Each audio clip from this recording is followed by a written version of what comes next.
The Spanish Fork and Salem Area Chamber of Commerce is pleased to present Chamber Today. Here we discuss the who's, what's, and where's of our local business community. Welcome to Chamber Today with your host, Aaron Stern. Coming up on Chamber Today, our guests will be Gerald Cleveland from 1-800 Damage, Brandon Gordon from the Spanish Fork City Council, and Bill Summers, the store manager of Maceys. We'll be right back to start the conversation.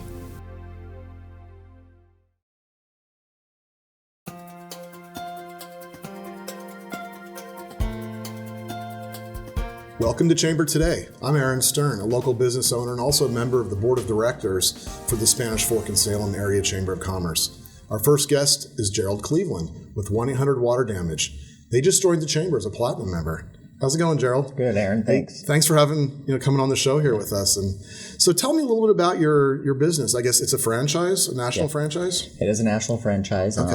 Belfour, the world's largest restoration company, Oh, wow. purchased the franchise back in 2015 Okay. because they wanted to instill their values into the home-based restoration company. Okay. And so that's what got me piqued my interest into it. And you've been open now about 10, 11 months? 10 months. 10 months. In business, yeah. That's awesome. Yep. What brought you into that business? Why'd you do that? I left a 22-year career in food manufacturing, and I enjoyed it. I helped a lot of people by building their capabilities, but I really wanted to get out in the community and help people inside their homes. Okay. So I did a little bit of research, and it's a company that's based off of caring, first and foremost, and then you go in and you provide the service. So that really spoke to me because I like to take care and help people. They call us when they're in trouble, and they need that. Yeah, I know. I've had several floods over the last several years in my house, and it's no fun. It's not. No. It's not. So tell me a little about the services that you offer as part of the business. Yeah, so like I said, first and foremost, people call us when they're having emergencies, so we have to kind of go in and kind of calm them down and let them know that we have the expertise and the knowledge to get it under control. And then we take care of what's going on. So we do water, flood restoration, sewage backups, mold remediation, carpet, upholstery, and even tile cleaning. Oh, wow. Yeah. So pretty much like if you have water come down through your ceiling, you're going to rip out the drywall, you're going to rip out the carpet, it depends. Clean it if it can be cleaned. That's what I love about this okay. business is there's not one flood or water damage that's the same. So it all depends on what type of water and the extent of the damage. So that's where my expertise training comes in to help me determine that. Sure. Because my job is to inform the customer, but also get their home back to where it was before the event happened. Oh, that's great. Yeah, as quickly as possible. Sure. Yeah. Is it pretty easy dealing with the insurance companies most of the time, or is that? Most of them are fairly easy to work with. They want to take care of their customers well. Okay. So we have that in common.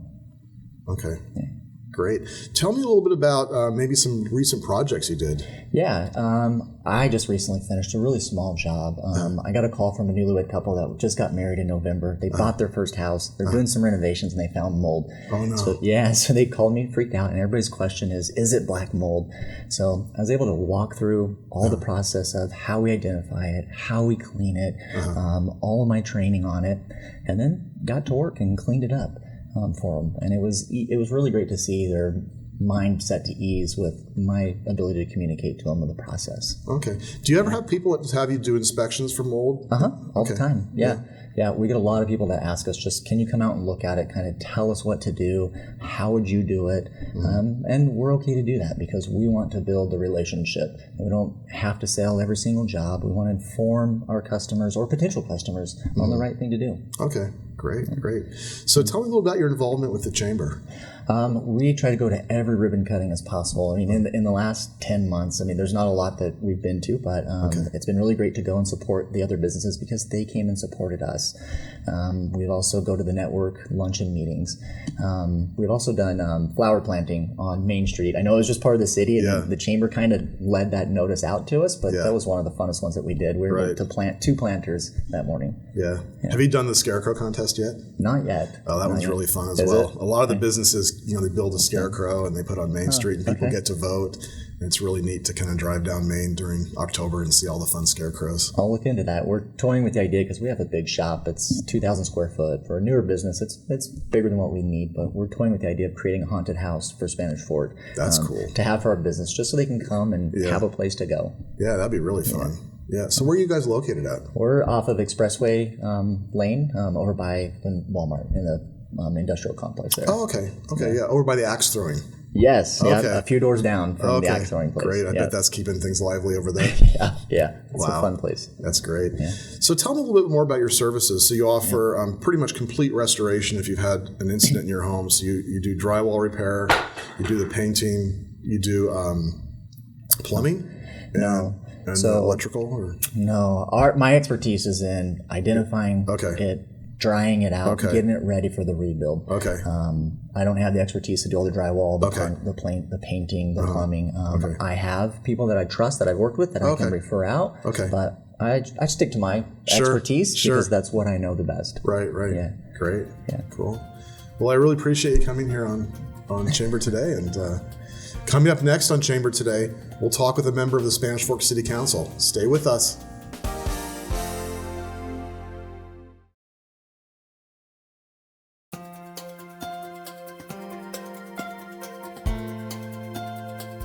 Welcome back to Chamber Today.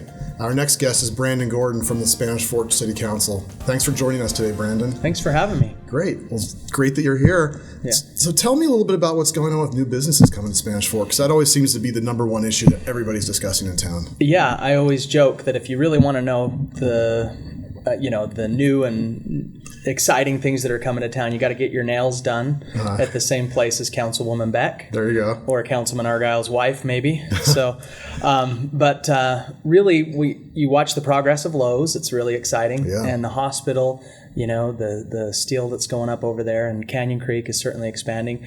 We're hearing a lot of rumors of different, businesses coming to town, fast food to sit-down restaurants, and probably the most important thing I could share is that the businesses out there are doing very well in that area, and that is good. So I don't really have a lot to, if anything, to share that you don't already know. Okay. The normal rumors that Chili's is coming, or an In-N-Out burger. Just until those things get finalized, we're just very cautious after what happened to the Walgreens building that's now an Instacare. So, but it's exciting.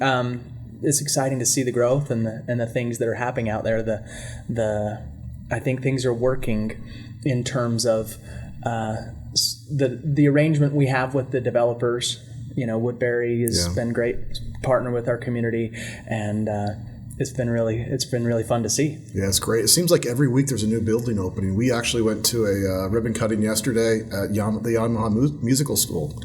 Yamaha Musical School down there by TJ Maxx. That's going to be really exciting, I think. It is amazing, and we've just been sort of analyzing sales tax numbers, and can tell you that Ross and TJ Maxx and the Cinemark are doing very well. That's great. For us, and Walmart's obviously doing well in that area, and it is fun to see all of that happening over there. Speaking of tax, let me switch gears a little bit. Sure. So we've got this new RAP tax that started April 1st for the city. What are some ideas that you guys are going to be doing with that money? Good question. Yeah. So this coming Tuesday at our city council meeting, there will be some recommendations from that board. That board that I'm referring to is made up of seven or eight individuals from the community. I think your son Josh had applied to be on that board. Yeah. And so it's made up of people like that are helping make recommendations to the city council for how those funds should be allocated. Yeah. We have been collecting some for the last couple months since we were able to, and that money's building in a fund, and they'll make recommendations for this Tuesday, and I think about 80% of what was presented to that board will get funded. Okay. And the large majority of that is arts projects and things for the Arts Council, and it's really fun to see that they need storage for all their props, something that you may not think is really an important. I didn't think of it, but we don't have anywhere to store our props, and when they explained that to us, now we can use some of those funds to help them, build some storage or facilitate things like that are in need, and it's cool. If the general public wants to get some input, how do they do that? Yeah, very good question. So they can reach out to any city staff, and if they're a registered nonprofit, they can apply for funds from the RAP tax. Okay. And different groups have the different choir groups that get together. They are on that list that I've seen. The Little Miss Pageant, like they sort of operate under their own umbrella. It's like an accelerated program for beauty pageants. They've asked for a little bit, to help with their programs, and so as long as they're a registered nonprofit, but the city staff can help them sort of through all that through the Parks and Recreation Department. Can you talk numbers? Not necessarily numbers that I would be able to probably say. It seems like about $75,000 will be allocated if everything gets approved on Tuesday. Oh wow! And that number is just fresh on my head. Sure.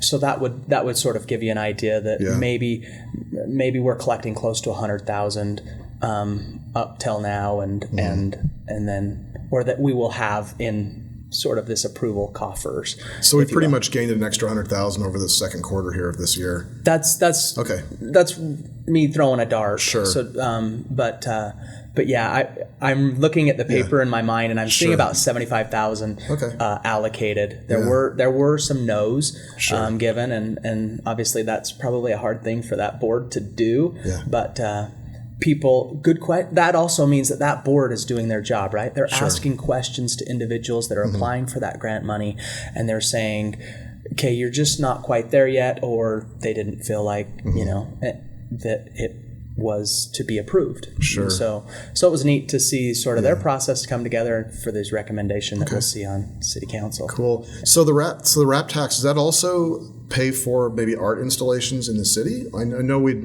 talked a little bit offline about the traffic circle up by the neighborhood market and maybe putting some sculpture or some kind of art installation in the middle of that. Yeah. Does the RAP tax funds, are those used for that type of project? Parks, arts, and things like that. And so I would need clarification if that could actually be approved. But like you and I were talking before the show, it was kind of fun to see the process as the Parks and Rec guys came to us and said, what do you want in the middle of these roundabouts? We've already got one up by the Small Mart, and we're building one on 4th North and 8th East, and we arm wrestled back and forth, and do you want a bronze statue of an elk or an eagle because you're by Maple Mountain Golden Eagles, or any a lot of these things, and I don't have very many great ideas, but one idea I had was doing flagpoles, much like they do in Provo, in the middle of their roundabouts. That's a great idea. So we might settle on that, but to use the funds, typically we'll have money in the project to be able to do those, and especially on that where it's maybe joint with a UDOT because it's a UDOT road. Okay, we would probably want to keep the money towards some parks and more arts programs. That makes sense. So, yeah. It's nice though because that intersection has really kind of become the east gateway of the city. When people are coming out of the canyon down Highway 6, they're going to stop at that Walmart, and that's their first impact and vision of what Spanish Fork is. Yeah, that's exactly the thought behind that. Yeah. So great. Yeah. You spoke about roundabouts a little bit. So we've got this traffic circle going in 700 and 400. Yeah. Wow.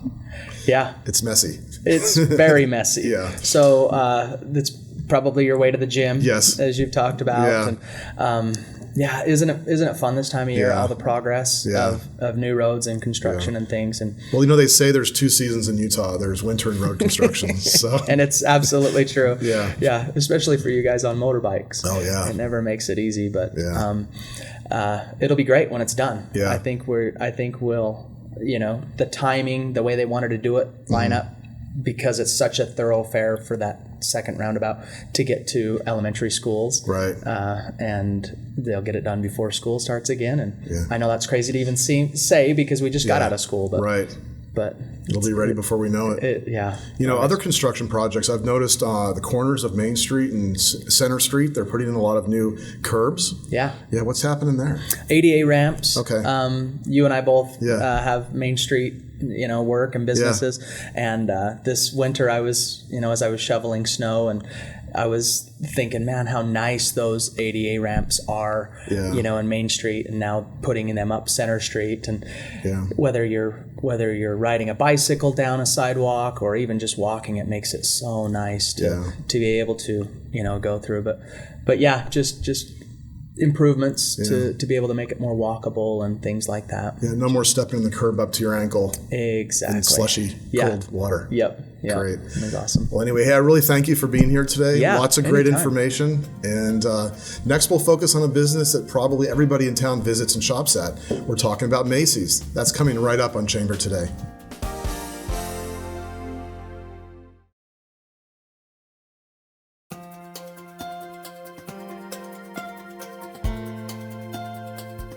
Welcome back to Chamber Today. Macy's grocery store has been around our area for a long time. Welcome Bill Summers, the store manager of Macy's and also a platinum member of the Chamber. Welcome, Bill. Thank you for coming on the show today. Glad to be here. Yeah. So tell me a little bit about the story of Macy's. Well, Macy's was started in 1947. Walt Wow. Macy came back from World War II and decided to open a grocery store. And they did that in Rose Park. Okay. And he was cutting meat. And he'd go back and read how to do it and figure it out. So it was really, we've come a long way since those days. Wow. So when did you come to Spanish Fork?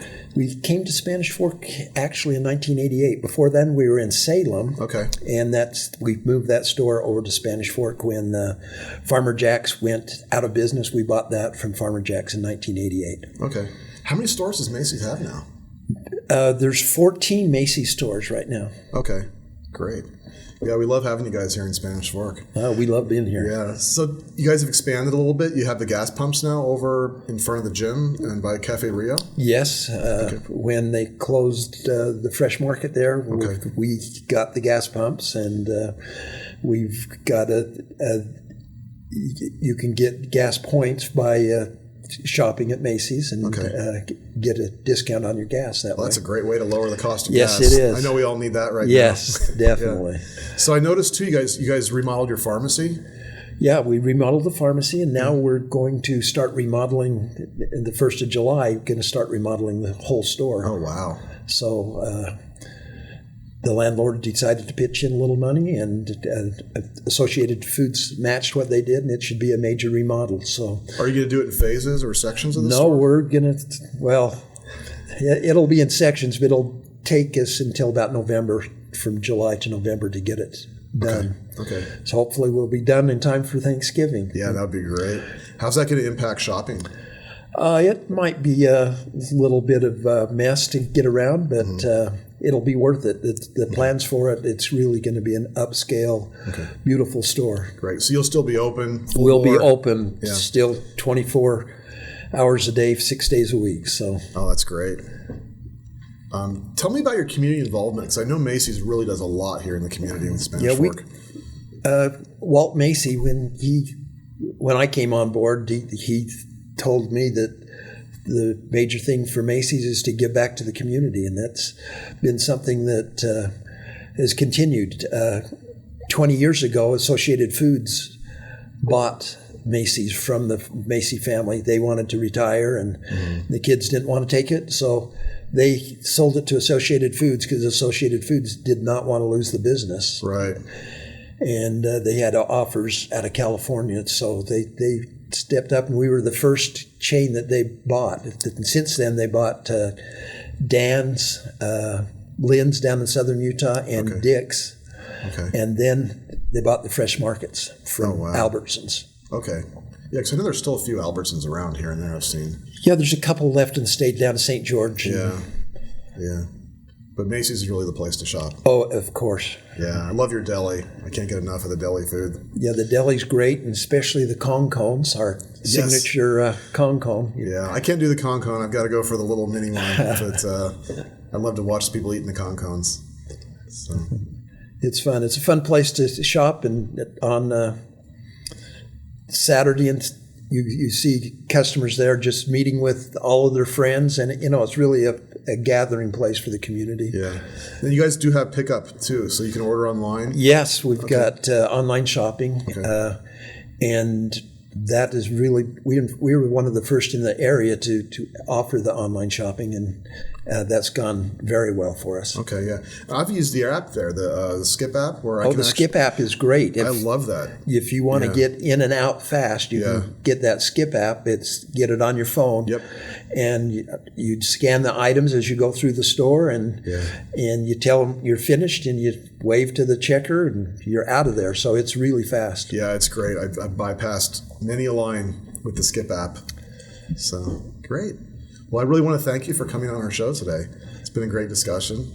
And as always, Macy's is a very valuable partner here in the community.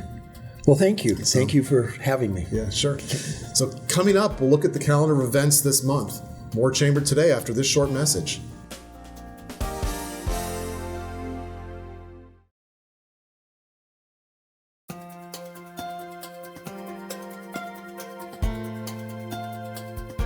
Welcome back.